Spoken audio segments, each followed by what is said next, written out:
Hey guys, in this part we look at sending data between GameMaker and Node.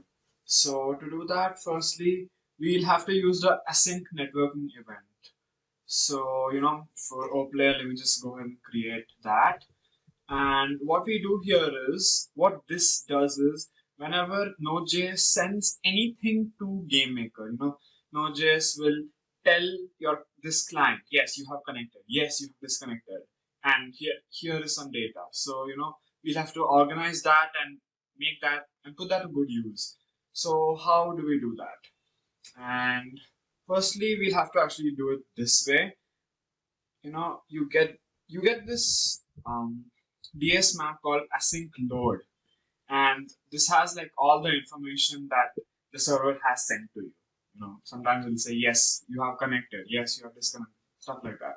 And let's actually read the type here. So async load um, has one key called type, and let me just put that in switch statement. So when we look at the type, we can have a few cases here. The first case would be, to tell the client that yes, you have successfully connected to our server. So in that case, it would look like this. The case would be this variable would have the value network. You know, you would expect it to be network type connect, but because we're using asynchronous functions and raw functions, it's actually this. So this is actually code to code that executes when we have connected. So it's like, yeah, you have connected. And then there's another case, which is the most useful case for us, which is network type data. So this tells us that here is the data we are sending to you. So I'll just break that. In fact, start it up. So let's see how this works. Actually, I'll just show a message saying we connected to server, and I'm gonna go run the server now. Okay, shift and right click, you get a partial node server.js. Now here I'll run this, and yeah, you can see it says we connected with the server. That's because Node sent this, it just told your GameMaker Studio program that yes, you did connect successfully. So cool. Now let's actually, what do we want to do once we connect? Once we connect, we want to tell the server that tell the server to create a player for us. Now, to do that, there's actually this format for sending data. It's very simple, and I'll just copy it and I'll tell you guys what it is later. It says JavaScript here, but it's GML. And this Notion page, the link for this Notion page is in the description of all videos of this series, so you can have a look at it. Now, let's see, space that, tab it up. Yeah. Now, what is this whole block of code doing? Yeah, now the thing here is there are buffers involved, and if you don't like buffers, it's okay. You don't have to understand buffers for this part. Think of buffers as some kind of a wrapper for all the data we are sending, so that it's just a wrapper. That's it. So what is inside this buffer? I've created a DS map called data. Okay, and in this DS map, I have a field called event name. So I'm gonna say you can call it any request to create a player, or anything. So let me just say create player. Okay, fine. Create player request, and um, let's send our name. We can put anything here, but this is the way I got it. This using the get string function. So it takes a pop-up and takes your name. And then I'm writing this DS map into the buffer that I just created. And how am I writing it? I'm not writing it directly. I'm writing it using Json Encode. Json Encode takes your DS map and kind of puts it into a readable string-like format. So, it's very easy to read for us, with nice curly brackets and everything. That's why it's a buffered text. It's literally converting any dictionary DS map into some kind of a very readable format. Then, we have done our thing. We have made the buffer. Now let's send this whole buffer thing through our network send raw function. And first you put down the socket ID, which we just created in the create event, the buffer ID, and so that's it. It's you don't have to worry too much. Just copy this part, and your most important stuff here is actually just whatever you put here. So if it was some kind of a position update, then you'd have to put data, and you would have something called x, and then you would say oPlayer.x. Get it? And you can put many fields in that. This is the real data that you're sending. Whatever you put here, you can add more fields to. Here I have only one field, name. And what's more important is the event name here. So you want to put the, a simple event name, like position update, create player request. So we're requesting the server to create a player for us. And I hope you guys understand the flow of things. Firstly, our Node.js server is running. It has no players. Then when we execute, this create event runs, and you connect to the server. You connect to your Node server. And then the Node server receives confirmation that yes, a new player has connected. And then it sends this some kind of confirmation that yes, you have connected. And then this code will run. And what do we do in this code? We say we want to tell the server to now create a player for us. We are connected as a client, but that doesn't mean there's a player for us. So we say create player request. And now let's see how you'd actually read this in Node. And it's kind of simple, really. So firstly, I'm just logging the message. And in fact, let's get that done once. I just want to show you guys how it looks. So let me just put the name as Lil Shake. Okay, it says there's an error. It says sock not. Okay, I'm sorry. We have to put socket here. That's the name I put. Sorry, so sorry. And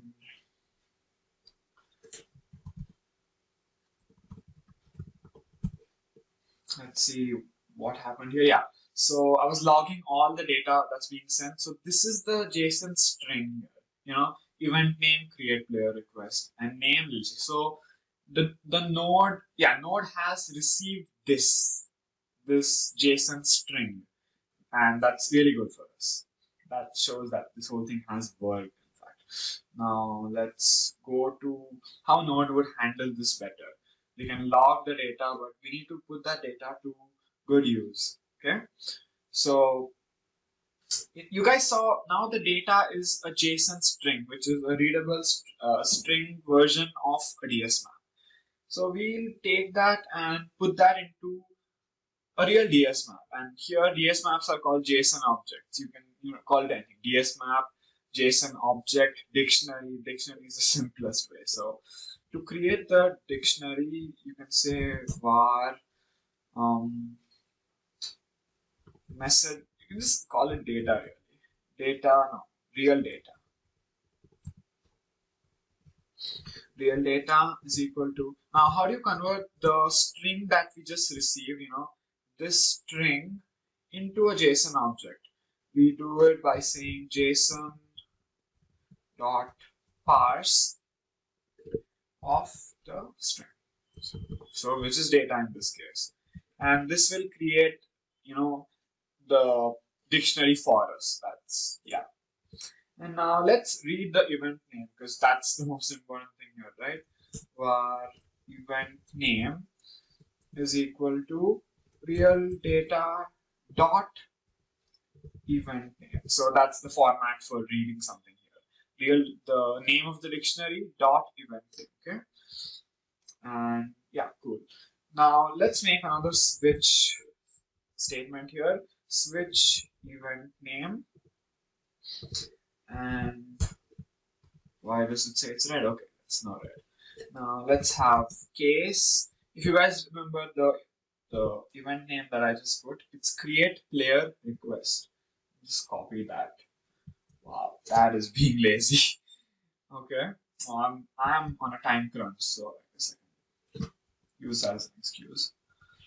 So for case create player request, let's actually handle this. Now, how do we create a player? So to create a player, wait, oops, sorry. Yeah. Now, how do we create a player? Let me just go here and have an array called var players. Okay.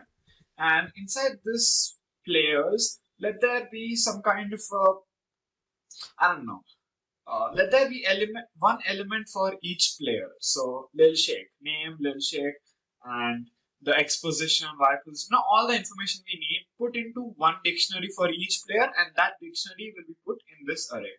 So let's actually create that dictionary here. We can call it var player is equal to say this is how you initiate it, right? And yeah, we can have the name here, and we say real data dot name because you guys remember the name was also, so it'll take the name as Lil Shake. And then I want to introduce something really important here, which is ID. Now you cannot have unique names for all players. I mean, half the players in most games just put no name as their name. So for that, let's create a very simple system. We say var client ID is equal to 0. Okay. And then whenever you just detect a new connection, just put client ID plus plus. This way that variable would get incremented every time you get a connection. So you don't even, so it'll keep updating every time a new connection comes, and you can put the ID here as client ID, which is the current state of client ID. This way you have a foolproof, unique ID system. It's really cool. And what else? Let's have X, and I'll just initialize it to 0 because I'm going to be changing it later anyways. And Y to 0. Is there anything else we need to know? No, that's enough here. And now I'm going to add this dictionary to my players array. To do that, we say players dot push player this variable. Okay, so that will get pushed now. And now that we have actually created this player, we have to tell the wait, let's write it down here. We have to now tell the client that yes, we have in fact created you. It's like confirmation. Yes, your request has been accepted. So to do that, now the thing is to send data from node to the client. It's a very simple form. It's just ws.send. And now coming to that, what is ws? You guys, okay, now let's understand ws.send. Now ws means WebSocket, right? So when we say ws, we actually refer to one instance of a client, one WebSocket here. So this whole, this is the WebSocket server, so WSS. And when you have a connection, how do you identify this client has connected? That's why we have WS. So WS refers to that client. And yeah, that's why client dot on message. When the client sends us a message, when the WebSocket sends us a message. So when we want to send data back to the client, it's obvious that you would do the same. You would say ws.send hi. So when let's say client Jake has connected here, so it detects a connection from the WebSocket of Jake. then Jake sends us a message. Then Jake's WebSocket dot on message. So when we say ws.send here, we are referring to Jake's WebSocket. And let me do something, nice here. As I told you, WebSocket is also a unique client identifier, and we needed to send function. We needed to send data back to the client. So we need one variable for Jake. We need one variable for Alan. We need one variable for Charlie. We need one for every player on the server. And the best way to do that is through our players array. Our players array has one of this dictionary for each player. So let me just add it here, and I'll give it a name called socket object. So it's like an object that it's one instance of our client. It's a direct representation of our client, and I'll add it here as WS. Cool. Now, how do I send anything to any user? I can't say WS, because when I say WS, it would take this particular WS. So if you are in Jake's code right now, if Jake has sent us data, then this would refer to Jake and Jake only. So how do we do that? It's very simple. We say when we say players of 3, we are referring to the third or the fourth player in the players array, right? So when we say players of 4, players of 3, we take the fourth player, and now this variable represents, this is holding the value of this dictionary with that fourth player's ID, fourth player's name, fourth player's X, fourth player's Y. And when we say dot socket object, now in this dictionary we have taken this field now, and that is WS, right? So we just say socket object dot send. This way we have located the fourth player's socket object, and we are sending to that fourth player. So I hope you guys get it, how this whole system is working now, and it is working really well. So that's pretty much how you send data to the client, and we have a look at taking this forward. We have to tell the client, yes, we did create you. We have to tell that to the player. So we'll see that in the next video. Also, just a footnote so you guys can understand. Wait, let me just know it. Yeah, here I want to make sure you guys get the whole thing. So once we push this here, let me just print it once. Console.log players array. So this will just print the whole players array for us. Okay, and that's it really. Yeah. Now I'll run node. Okay, wait, it was running some other command. Node server.js, that's it. Okay, I installed WS again. That's why it says up to date. It's cool. Now, let me just do something nice here. I'll go to HTML5. This won't make any change really, but we can use different tabs as different, instances of our project. So when I say stop, just clean it once, and okay, clean. Now run it. Now it'll run it in Chrome mostly. So you guys can see here it says a new player has connected. Now I'll give it a name. Let's call this Alan. And okay, so you see it just added that element, Alan. So firstly, we made the request, create player request with the name Alan, and so it added Alan to our players array. This is the players array, and there's the ID, there's name, and this is that socket object. This is this particular client's WS. So it's kind of complicated. Anyways, I'll just copy this again and paste it here, and call this one Charlie.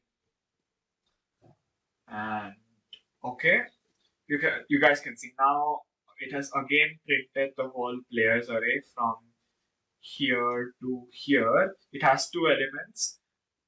One element is this dictionary, and another element is this dictionary. One for Alan, one for Charlie. And I hope you guys are understanding the general idea of this whole thing. We are creating a database. Now, the next thing would be telling the client that yes, we have in fact created you. So I'll catch you in the next one.